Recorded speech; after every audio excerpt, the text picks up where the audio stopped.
एकत्र तर आलेले आहेत, पण मात्र जागा वाटपाचा फॉर्म्युलामध्ये कुठेतरी पेच निर्माण झाला होता, असे काहीसे संकेत जे आहेत ते मिळत होते।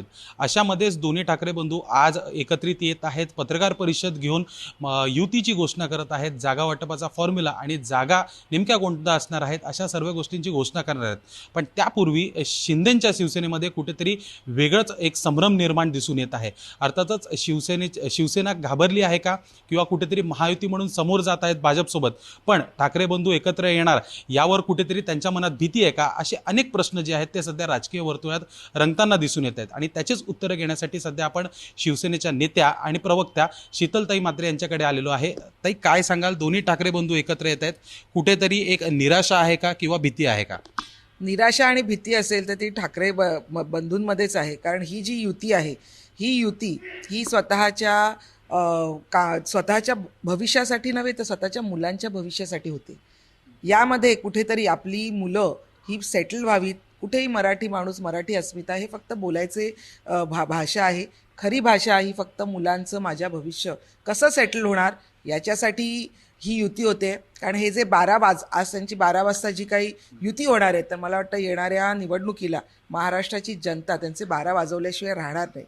एक लक्षात घ्या, आता जी नगर परिषद झाली, आता ज्याचे जे इलेक्शनचे रिझल्ट आले, त्यामध्ये तुम्हाला स्पष्टपणे दिसतंय की हिंदू हृदय सम्राट बाळासाहेबांचे विचार घेऊन चालणारे एकनाथ शिंदे साहेब आहेत। या शिंदे साहेबांच्या मागे ही मराठी जनता ठामपणे उभी आहे। 50 पेक्षा जास्त आमचे आज निवडून आलेले आहेत नगराध्यक्ष।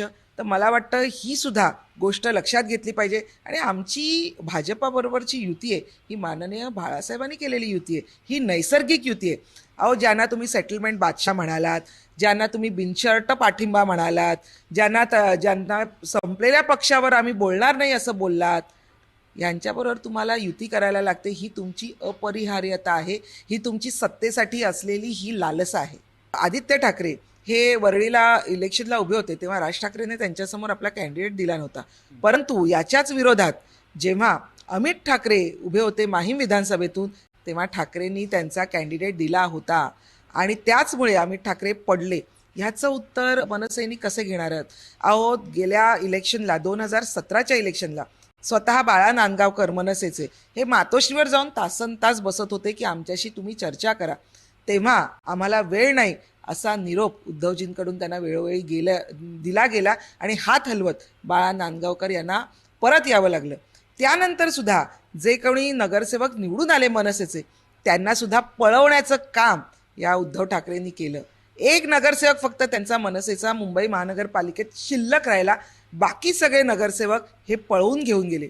याच्यावर उत्तर काय देणार आहात तुम्ही? अर्थातच वेगळे का झाले होते असा त्यांनी एक प्रश्न उपस्थित केलेला आहे। आणि नक्कीच या दोन्ही ठाकरे बंधूंचे 12 वाजतील अशी देखील एक टीका आहे ती शीतल म्हात्रे यांनी केलेली आहे। व्हिडिओ जर्नलिस्ट मनोज सोलंकी सोबत मी शुभम उमाय, जय महाराष्ट्र न्यूज, मुंबई।